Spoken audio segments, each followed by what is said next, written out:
내가 아는 누구누구가 이번에 베트남을 갔다 왔는데 말이야. 주변에 베트남 여행 다녀오신 분들 많으실 거예요. 아마 대부분은 다낭, 나짱, 푸켓 같은 해변 도시를 다녀오신 분들이 아닐까 하고 예상되는데요. 바다 말고 색다른 베트남을 찾고 계신 분들을 위해 준비해 봤습니다. 안녕하세요. 고사우스TV입니다. 2023년 통계청 자료에 의하면요. 한국인이 가장 많이 찾는 관광지는 바로 일본입니다. 그리고 2위가 바로 베트남이라고 합니다. 베트남은 행정, 문화, 지리 모든 면에서 북부, 중부, 남부 세 부분으로 나눌 수 있습니다.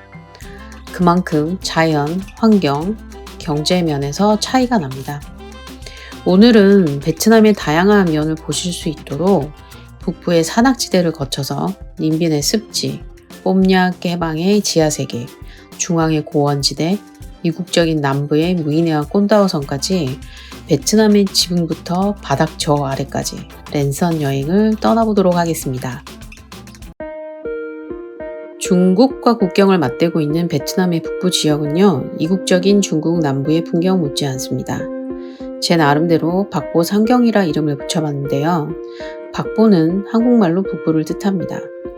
인도차이나 반도의 지붕이라 불리는 해발고도 3147.3m의 판시판 봉우리가 있죠.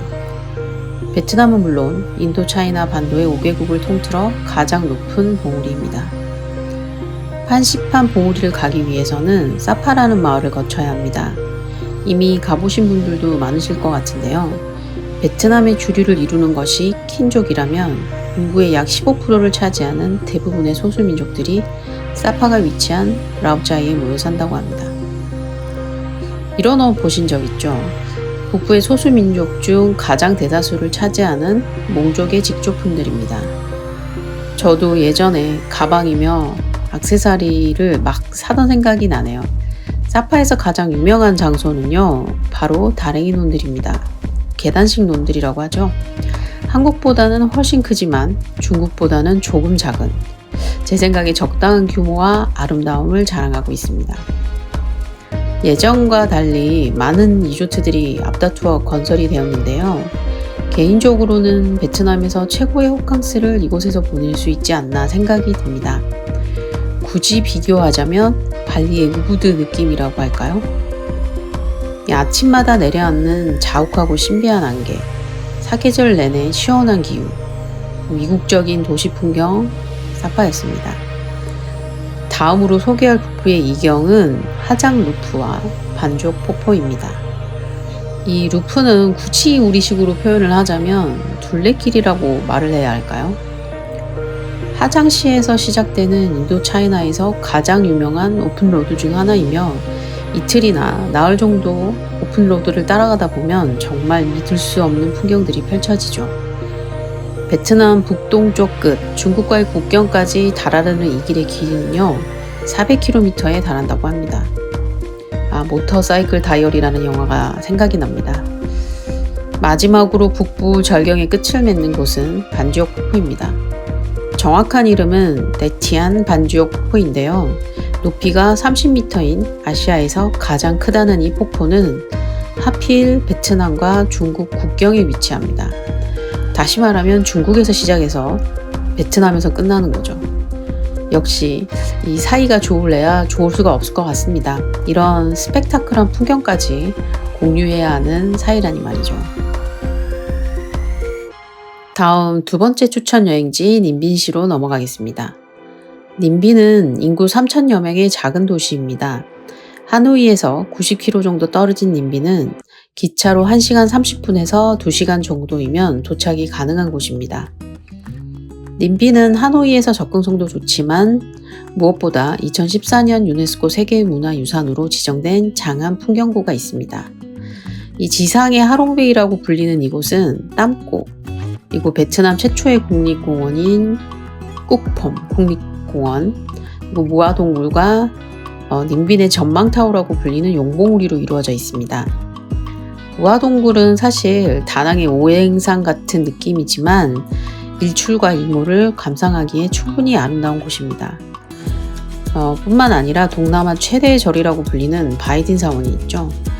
539헥타르 평수로 환산하면요 163만 475평에 달하는 거대한 절입니다. 여의도가 254만 1000평 정도이니까 여의도의 반을 조금 넘는다고 보셔야겠죠. 한 번쯤은 가볼 만한 장소가 아닐까 생각이 듭니다. 님빈 여행 최고의 시즌은요 4월에서 6월 그리고 9월에서 10월이라고 알려져 있는데요. 그 이유는 모내기가 시작되는 시점과 추수철이 가장 아름답기 때문입니다. 제 개인적으로는 9월 초를 추천하고 싶습니다. 황금벌판도 너무 아름답지만 무화동굴 주위에 만개한 연꽃도 정말 볼만하거든요. 베트남 하면 또 빼놓을 수 없는 것이 풍부한 천연자원입니다. 천연자원이기도 하고 자연자원이며 관광자원인 이것, 바로 동굴입니다. 골재 자원이 많기로 유명한 곳이 바로 중부의 광빈지방인데요. 베트남 중부 정글 아래에는 그 깊이가 40층 건물에 달하는 지하세계가 버젓이 존재하고 있습니다. 압도적인 스케일이죠. 심지어는 세상에서 가장 크다는 동굴 1등, 2등, 4등이 모두 이 광빈 지역에 위치해 있습니다. 유네스코 자연유산으로 지정되어 있는 이곳 뽐냐 깨방 국립공원이 바로 세 번째 추천지입니다. 예전 어떤 TV에서 추성훈, 박항서, 안정환 등이 베트남의 동굴을 탐방하는 리얼리티 프로그램을 상영했었는데요. 보시는 분이 계셨을지도 모르겠습니다. 그 동굴의 이름이 손둥이고 세상에서 가장 크다고 알려진 동굴입니다. 그 내부는 마치 원시시대를 경험하는 듯한 느낌이라고 하는데요. 안타까운 것은 엄청난 예약 리스트로 1년 이상을 기다려야 하는 것은 기본이고 그리고 특수 트레이닝을 받지 않고는 들어갈 수가 없다고 하네요. 하지만 실망하실 필요 없습니다. 뽐냐 깨방 국립공원에는 세상에서 가장 길다는 뽐냐 동굴을 비롯하여 7개 정도의 대규모 동굴이 존재하고 있으며 그 특징이 각기 다르다고 합니다. 주의할 것은요. 9월에서 10월쯤, 즉 우기가 시작이 되면 투어가 불가능하게 되니까 이 점은 참고하시면 좋을 것 같습니다. 그리고 가장 중요한 것은요. 따뜻한 겉옷을 꼭 챙겨야 한다는 것. 추위를 많이 타는 저로서는 여름에도 동굴 밖으로 나가고 싶었던 기억이 있습니다. 그리고 이 지역에서는 동굴에서 캠핑을 할 수 있는 장소가 이제 마련되었다고 합니다. 뿐만 아니라 팜스테이가 굉장히 유명하다고 해요. 동굴에서의 캠핑, 정글에서의 하룻밤. 기존에 아시던 베트남과는 조금 다른가요? 하지만 확실히 말씀드릴 수 있는 것은 살면서 이런 경험은 한 번 이상 하기 힘든 게 아닐까 하는 생각이 듭니다. 이번엔 다시 지상으로 올라와서 높은 고원으로 향해 보겠습니다. 베트남 중부의 고원지대, 일명 센트럴 하이랜드라고 불리는 곳입니다. 차례대로 잘라이, 남동, 닥락 이 세 지방을 뜻하며 이 지역에는 최근 유명해진 랑덤 지방의 달랏도 포함되어 있습니다. 이 세 지역에 공통된 점이 하나 있는데요. 눈치채셨을까요? 바로 베트남 내에서 커피 생산이 가능한 지역이라는 것이죠. 네, 한국에는 하루 2만 개의 커피숍이 생겨나고 2만 개의 커피숍이 문을 닫는다라는 이야기가 있더라고요. 오늘 소개해드릴 곳은 달랏이 아닌 베트남 커피 산업의 중심지 그리고 커피의 최대 생산지 닥락 지방입니다. 베트남을 다녀오신 분이라면 한 번쯤은 다 구입하셨을 이것 바로 G7 커피입니다. 선물로, 사무실용으로, 그리고 개인용으로 엄청나게 사왔던 걸 저도 기억을 하거든요. 그 달달하고 진한 맛, 정말 중독성이 강했었죠. 이 G7 커피는 베트남 최대의 커피 회사 쭝오엔의 브랜드입니다. 이 쭝오엔의 메인 농장이 바로 이곳 달락에 있습니다. 그래서일까요? 이곳 달락, 특히 이 지방의 수도인 부온마티옷에는 의외로 볼거리가 생각보다 많습니다. 아름다운 호수, 특히 폭포가 많기로 이 고장은 유명하고요. 하지만 그 중에서도 한국인이라면 지나칠 수 없는 이곳, 쭈무엔의 커피 투어가 가장 유명합니다.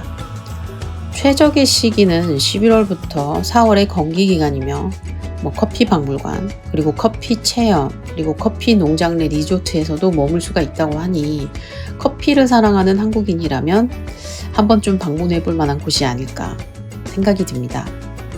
닥락은 문자 그대로 자연의 총체입니다. 커피와 또 반드시 방문해봐야 할 곳이 연독 국립공원이라는 곳입니다. 다양한 동물들을 보실 수 있는데요. 그 중에서 코끼리가 가장 인기가 많습니다. 2018년까지 사실 이곳에서는 코끼리 타기가 가장 유명한 관광 상품 중에 하나였습니다.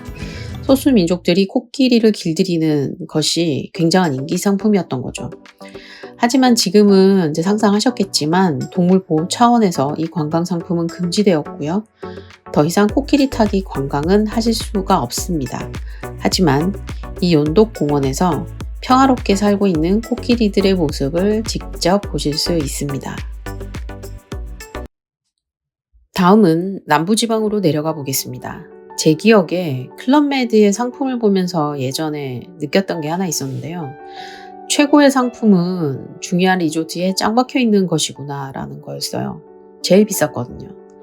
다낭, 나짱, 푸꾸옥과 같이 붐비는 바다에 질리셨다면 이 두 곳을 주목해 주시면 되겠습니다. 바로 무이네와 꼰다오 섬입니다. 잉글리시 페이션트, 듄, 이 두 영화는 제가 개인적으로 너무너무 좋아하는 영화인데요. 이 바로 황량하게 끝없이 펼쳐지는 사막, 그 모래의 매력 때문이었습니다. 잠깐 제 개인정보를 조금 노출하자면 지금은 심지어는 그 모래를 수입해서 팔기까지 하고 있습니다. 이 모래는 정말 매력적인 물질인 것 같아요. 바다 하면 떠오르는 것이 모래사장이고 학교 운동장에 늘 모래가 깔려 있고요. 또 모래 그림 그리기 등 흔하면서도 또 귀한 것이 모래이죠. 이번에 소개드릴 곳은 남부의 작은 휴양도시 무이네입니다. 무이네는 문자 그대로 황금 모래사장도 존재하지만 붉은 모래, 그리고 은빛으로 빛나는 하얀 모래도 발견되는 곳입니다. 네, 이 온갖 종류의 모래를 한 곳에서 볼 수 있다고 생각하시면 될 것 같아요. 사실 무이네는 원래 고기잡이 마을로 유명한 곳인데요. 바람과 모래와 바다의 마을, 베트남에서는 그렇게 불린다고 하네요. 어째 약간 한국과 정서가 좀 통하는 느낌이죠. 모래가 유명한 만큼 모래를 이용한 다양한 관광 상품이 존재합니다. 이 사막의 태양 아래에서 신나는 모험을 즐긴 후에 유명한 해산물 핫팟 한 그릇을 맛보고 또 일몰은 덤으로 구경을 하고 리조트로 돌아가서 푹 쉰 다음 이른 아침 일어나 인피니티 풀에서 수영을 하고 호젓하게 커피를 마신다. 생각만 해도 피곤함이 싹 풀리는 것 같습니다. 이 단점이라면 생각보다 저렴하지 않을 수 있다는 거. 그거겠네요. 끝으로 세상에서 가장 아름다운 감옥이라고 불리는 꼰다오 섬을 소개해드립니다. 꼰다오는 붕따오시에 속하는 군도입니다. 붕따오의 해변은 이미 유명하죠. 호치민 시민들에게 가장 사랑받는 해변이 아닐까 생각이 드는데요. 꼰다오 섬이 관광지로 개발된다고 했을 때 한창 화제였던 생각이 납니다. 꼰다오 섬은 국립공원의 하나로 다양한 수중 생태계가 존재합니다. 스노클링 하기에서는 아마 베트남 최고의 장소가 아닐까 생각이 듭니다. 세계에서 6번째로 선정된 람사르 구역이자 베트남 최초의 람사르 구역입니다. 꼰다오를 세상에서 가장 아름다운 감옥이라고 부르는 데는 이중적인 이유가 있습니다. 일단 본토에서 떨어진 외딴 섬이기도 하고요. 그리고 한때는 이곳이 생지옥으로 불렸던 곳이기 때문입니다. 프랑스 식민지부터 그리고 베트남 전쟁까지, 즉 1862년부터 1975년 거의 100여 년간 베트남인들의 수용소로 사용이 되었습니다. 그 숫자는 무려 2만 명에 달했다고 하는데요. 그 당시의 실상을 그대로 보여주는 감옥이 관광객들에게 개방되어 있습니다. 캄보디아 여행 갔을 때도 제가 느낀 감정이었지만 제 개인적으로 이런 곳은 항상 인간이라는 존재를 다시 생각하게끔 만드는 것 같습니다. 정말 사람이 가장 무섭습니다. 그때의 생지옥이 너무나 아름다운 섬으로 바뀌었고요. 또 베트남 최고의 럭셔리 리조트라는 식스센스도 이곳에 있습니다. 아마 식스센스를 보신 분은 이 부분을 좀 의아해 하시는 분들도 있으실 텐데요. 식스센스가 유명한 이유는요, 그 건축에 있습니다. 100% 패시브 시스템으로 완벽하게 친환경적으로 지어졌다고 하죠. 평범해 보이지만 비범한 리조트라고 생각하시면 좋겠네요. 이 지친 일상의 진정한 망중함을 원하시는 분들께는 꼭 추천드리고 싶은 곳이 바로 이 꼰다오 섬입니다. 방문하기 가장 좋은 계절은요, 11월부터 2월 사이라고 합니다. 어찌 보면 한국이 한창 추울 때니까 도망가기 딱 좋은 곳이 아닐까 생각이 듭니다. 박보삼경, 님빈, 뽐약개방, 센트럴 하일랜드, 남부의 무이네와 꼰다오까지 모두 5지역을 오늘 추천드렸는데요. 그간 알고 계셨던 베트남과는 조금 다르셨나요? 아마 이미 다녀오신 분들도 많이 계실지 모르겠습니다. 그랬다면 기억을 떠올려 주시면서 즐겨주시면 감사하겠습니다. 제 생각에 이 5곳들은 한국인들이 정말 좋아할 만한 곳이 아닐까 생각을 했습니다. 그렇다면 여기서 베트남 사람들에게 최고의 여행지는 어디일까요? 두둥. 바로 다낭입니다. 이 서치 기관의 조사에 따르면 베트남인들이 좋아하는 곳은 하노이, 호치민, 다낭, 나짱 같은 대도시가 많더라고요. 아무래도 여전히 국민의 절대 다수가 작은 중소도시나 시골에 살다 보니 이 도시 구경하는 것이 가장 신기하고 즐거운 일이 된 것 같습니다. 저도 어릴 적 어머니 손을 잡고 남산과 창경원, 동물원을 구경하러 서울에 왔던 기억이 있거든요. 오늘 준비한 것은 여기까지이고요. 어떠셨나요? 진짜 드리고 싶은 이야기가 너무 많지만 또 직접 방문해 보시길 권해드리며 즐거운 주말 보내시기를 바랍니다.